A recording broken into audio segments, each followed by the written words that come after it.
globalization of the world's economy has brought with it the largest movement of people in the history of modern times. Everywhere, millions of people are on their way to somewhere new. No wall or barrier is strong enough to stop migrants as they cross international borders on a journey to where the action is, the global cities.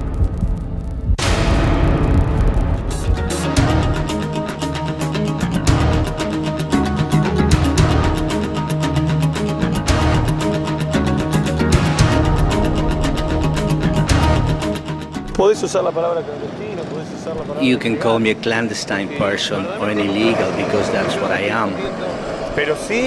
I'm just an illegal immigrant.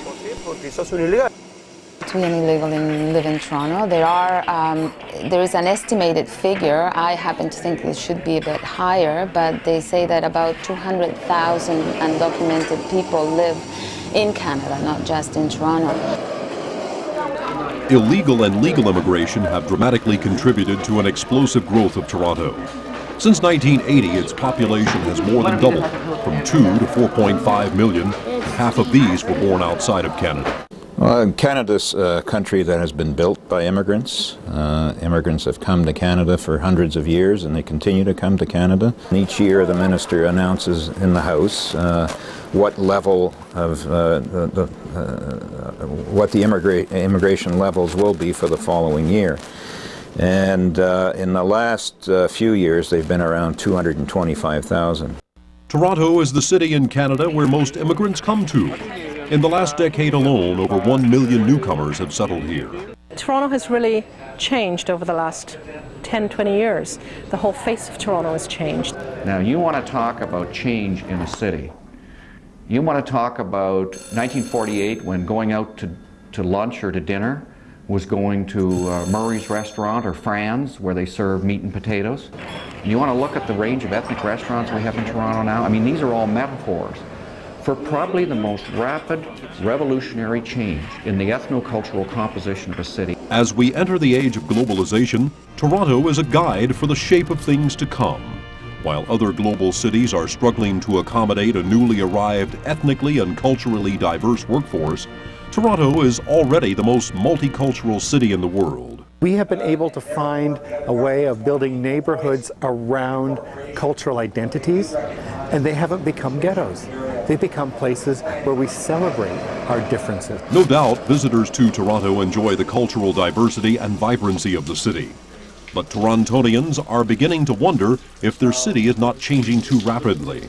Some people think it's great. We need all this new labor. We need to have a growing population. There's only 30 million of us. A lot of others are saying, well, it's multicultural now. That's okay, but we take in too many people. It's too rapid a change, and it's a bit upsetting. Yes, Toronto's population is now a visible majority, no longer a visible minority.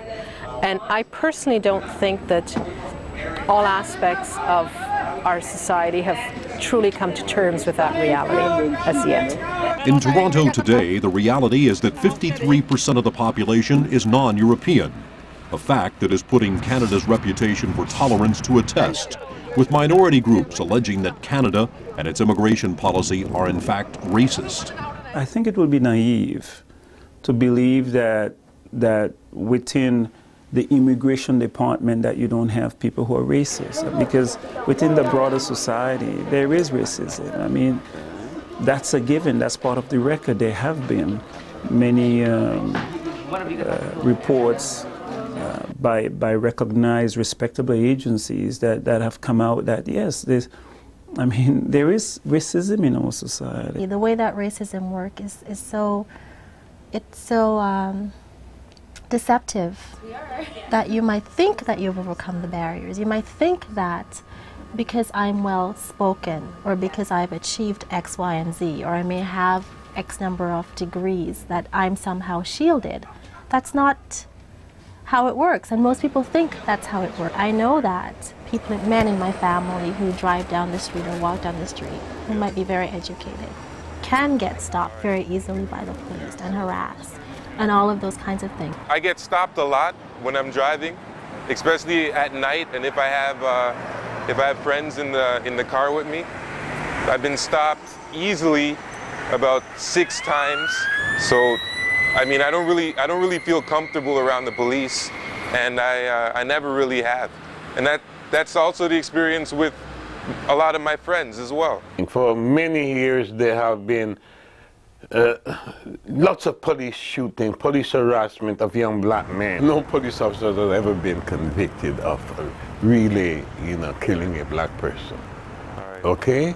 In the city of Toronto. In fact, there is a case where one police officer shot and killed 2 young black youth at different times, and he was never convicted.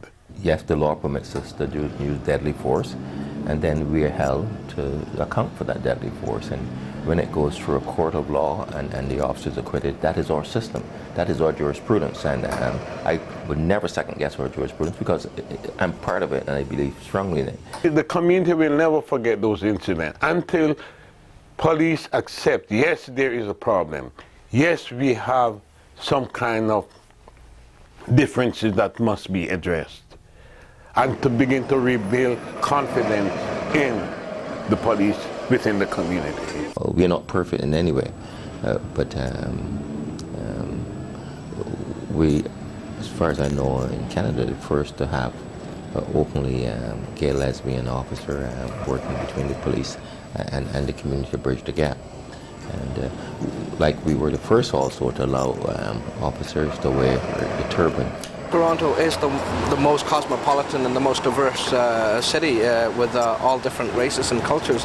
And I myself forget that I am different, as you say, wearing the uniform until somebody might remind me that I've got something different on my head. The Toronto Police Service has had the foresight to see that having someone such as myself, who's very openly gay, is an asset to them because we have such a huge gay and lesbian population in Toronto. And now in my position as a liaison officer, I'm here to sort of act as an interpreter, if you will, between the Toronto Police Service and the gay and lesbian community. Around 200,000 gays and lesbians call Toronto home. With cultural globalization, sexual preference is no longer an issue, but simply a matter of personal choice. And in Toronto, homosexuality has become an accepted way of life. To be honest, when we bought this restaurant 14 years ago, I didn't know that this was a gay area. I have no idea. Then when we moved here, it was a surprise. But it was very intense learning. The key question for any newcomer to Toronto is how far are you willing to go in terms of accepting differences and diversity? And often, religion plays a big role in how you see yourself in your new home. The Muslim community has grown tremendously within the last 20 years, and today we estimate there's about 450 to 500,000 Muslims in Toronto. We have come out very strongly against homosexuality and the practice of homosexuality, and consequently, we do not wish to see this lifestyle propagated in this society as a whole. I'm the first openly gay city councillor in Toronto. Well, it's disturbing that that there are religious organizations that feel that they can use and hide behind their religion and perpetrate hatred against minority communities they don't understand or they don't value. You know, we have a human rights code federally, we have a Charter of Rights and Freedoms federally, and we have a provincial human rights code which protects gays and lesbians. I'm sure gays have rights, just as prostitutes have rights.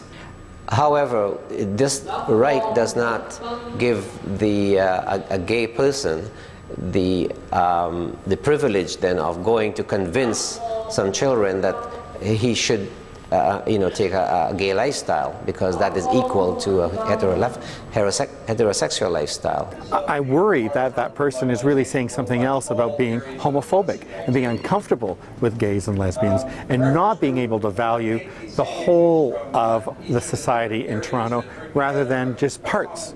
They seem to be picking and choosing the things that they feel comfortable with. And they may be fearful that they may not understand the culture, but experiencing the culture ends that fear. Toronto is a city that celebrates and lives diversity like no other place on earth.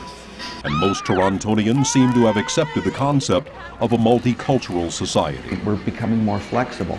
And it's partly as a result of the multiculturalism and the Canadian ideology of being open to all this diversity. And it is a remarkable evolution for Canada to be one of the most multicultural societies on earth, in which people live together from all these backgrounds and aren't trying to kill each other every day.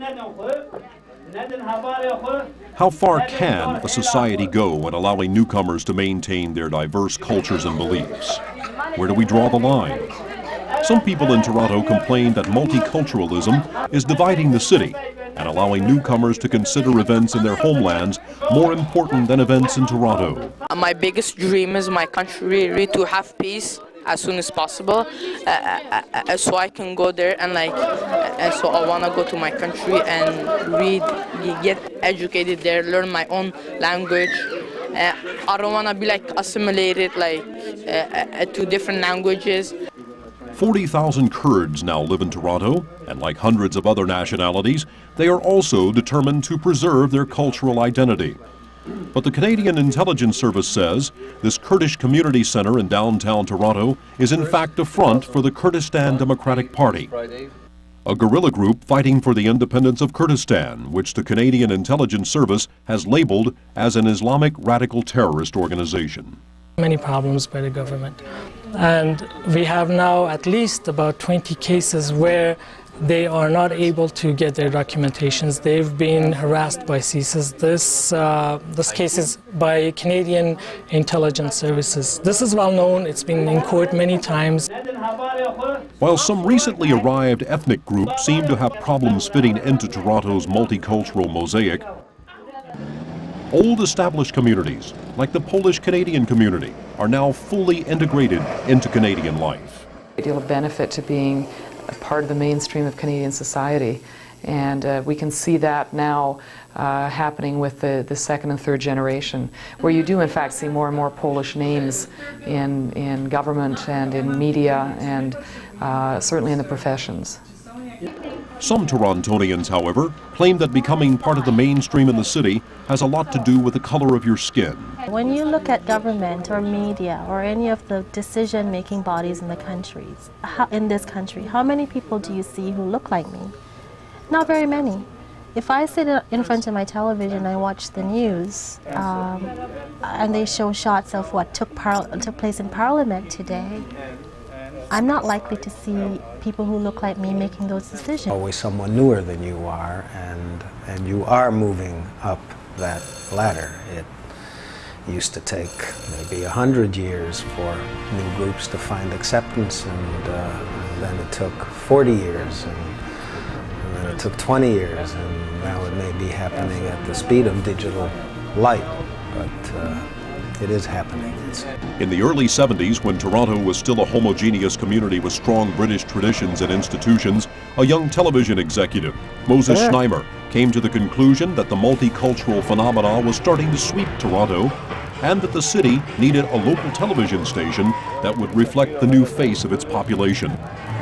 It wasn't hard for a guy called Moses Znaimer to figure out that the ethnics had arrived, you know.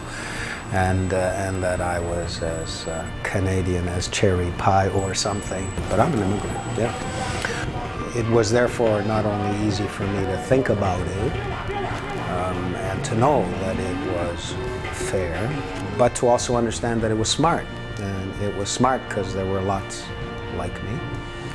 And I think I was also able to project the idea that it was not only fair and good business, but it was sexy. I think we've been lucky that Toronto has opened its doors and the floodgates have brought in so many different people from so many different cultures that the kids just have grown up knowing that it's okay for me and you to be one. We're just beautiful, diverse cultures coming together all under the same, denominator, which is music. In the age of globalization, when many people think culture is losing its local identity, Moses Znaimer attributes the success of multicultural city TV to the local content of its programming. My approach has always been that parallel and simultaneous with the force of globalization should be, in fact, that there is a force for localism, precisely because you can get the same products just about everywhere all the time now. You want the difference of a local culture. Globalization is not only changing culture, it is also creating a need for a global workforce. Like other global cities, Toronto is facing a critical shortage of skilled workers. And it is not only high-tech specialists that are needed, but also managers and manual labor. Despite an unemployment rate near 7%, 80,000 to 100,000 jobs in Toronto are unfilled. One problem is demographics. Toronto has an aging workforce. Without immigration, in 10 years, Canada would be in a negative birth rate position. So we need immigration simply to fuel our economy, to make sure that the people who are getting older are able to receive their pensions and make them take benefit of their social services. As the information technology industry continues to grow at internet speed, many high-tech companies in Toronto are not only recruiting employees from abroad, but are also tapping into the local labor pool, where already thousands of immigrants offer the skills needed. It's an enormous competitive advantage. We've got immigrants here from all over the world. You have an incredibly well-educated workforce here. I mean, you've got a social system where education is virtually free. Where education is not just a privilege of the wealthy, it's open to anyone. So we have an incredibly smart labor pool to pick from. You take a look at the leading employers, the leading innovators in Canada today, and you take a look at who's on their shop floor. Computer high-techies who speak a language that I have never heard. It's not English. It's some kind of high-tech jargon. And they're Chinese, they're Japanese, they're Russian, they're Korean, they're Indian. I really enjoy working for Glyco Design. Part of the fact being it does very much reflect Toronto in terms of the diversity of people we have here, the scientific community that we have here. We have some excellent scientists. We have top scientists from around the world. I don't know if Toronto is a final resting place. It just depends on when opportunities present themselves. And something you learn in this business is never to say no to the next opportunity if it happens to be a better one. Glyco Design is a world-leading biomedical research company. It develops and delivers drugs for the treatment of infectious diseases, cancer, cardiovascular disease, and inflammatory diseases. Time for us to find the people that we want. 6 months, 9 months for a search is not unusual. We have a number of vacancies in the company right now that we are still looking for. We're not using what we have. In fact, we're wasting a lot of what we have, and whilst we're wasting a lot, we're also wasting a lot of effort trying to look for more people overseas, when we would be best off by investing in what is already here, building on the talent. Srinivas Bath immigrated to Toronto in 1999.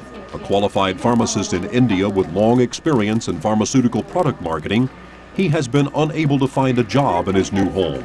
They expect an immigrant to have a local experience, which I never understood how an immigrant can have a local experience within a field. Immigrant means a person who is coming to as a migrating. And if he has a qualified experience back in other countries, that's why he's qualified to come as an immigrant. Most professionals who immigrate to Toronto, usually on Canada's warm invitation, fully expect to practice their profession upon arrival. Many, however, end up in jobs totally unrelated to their training. Others come illegally through the back door, but seem to find ways to survive. Legally, I don't exist because I'm an illegal immigrant, but I have a company and I can work through my company. In Canada, one can always find a way. With a foreign passport, you can incorporate a company. In my case, I did so with my Argentinian passport. Marcelo seems to have turned Toronto into his land of opportunity. But for thousands of other illegal and legal immigrants, Toronto is not the land of opportunity they imagined. Here in Flemington Park, a neighborhood in the middle of a population boom with a burgeoning community of young immigrant families, newcomers find themselves living in conditions quite similar to those they left behind in their third world countries. It's really deplorable. It's really bad conditions. Just the building is falling apart. The heating doesn't work. The inside there's cockroaches. It's infested with cockroaches and mice and stuff. Like you drop food on the floor, all these mice come at it. Yeah. It's like they're playing tag. They jump on each other. Yeah, if we take the if we kill one mice, more will come every time. We complain every time, but there's no result. They don't come to. They just say they're gonna do everything, and then they won't. They don't come. They say that they're gonna clean it and everything, but they don't ever do that. They just say it. Poor housing conditions for newcomers are partly due to a shortage of affordable rental buildings in Toronto, and also to a lack of government money to help Toronto integrate its many new immigrants. In the age of globalization, when the industrialized countries are competing to attract the best talent from everywhere, Canada seems to be losing its reputation as an immigration destination. Because if Canada doesn't give you a future, Germany will, the United States will, England will. So there's competition for immigration. Our best marketing policy for immigrants has got to be the way we treat immigrants today. And in the last 10 years, in the last 4 years at least, we have not done very well with meeting our targets. They get off the boat or the airplane or whatever, I think it's the airplane today, and they become Canadians within about 3 months, with all the, all feeling that they have all the rights, they're here, and really feeling they have as much rights as people have been here for 3 centuries. Putting it in perspective, I think that they actually represent, in terms of vitality in the society, newer Canadians, first, second generation, a lot more vitality than people who've been here for 100 or 200 years. Indeed, immigrant vitality is bringing to Toronto a renewal on an entrepreneurial and risk-taking culture. Well, number one, you have to be very ambitious. You have to be very hardworking. I work just about 7 days and 7 nights. It's very hard. It's not easy. And no job, whatever you take on, whatever assignment you take on, it's never easy. As I said, it's a lot of hard work. You have to be very ambitious. Toronto is the kind of place where you only get one chance in life, all right? I'm telling you guys the truth, 100% the truth. Toronto, if you get your shot, take it. That's it, because you're only going to have one. Otherwise, you're going to be a drug addict, living in an alley, sleeping on the galley, man. Look at all the homeless people around here. Like in other global cities, immigrants to Toronto are not joining the growing ranks of the homeless. Instead, they are contributing to its economic growth. In the future, newcomers will face tighter rules as Canada focuses its immigration policy on higher education and drops its method in trying to match foreign workers with shortages in the job market. But large and growing differences in living standards between industrialized and developing countries are expected to increase immigration and drive the trade in illegal immigrants to Toronto. There's a lot of exploitation of people without status in Canada. Not only employers take advantage of them, but friends take advantage of them too. There's blackmailing of illegals. It's a very, very sad situation for them. There are many mean people, and it often happens that if one of them finds out you're in Toronto illegally, that person can call immigration and report you.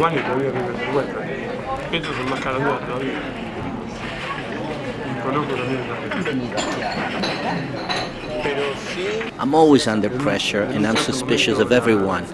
So it's very difficult even to find a girlfriend because you can't trust anyone. Future for yourself here? Yes. Back then I didn't see no future, but right here, yeah, of course. Toronto is much better, much richer city, and I attribute it mainly to the immigrant society, to the all ethnic groups that enrich the fabric of the population. Well, I like to complain about Toronto, but you know what? I shouldn't complain that much. I should reduce it because it is harder elsewhere.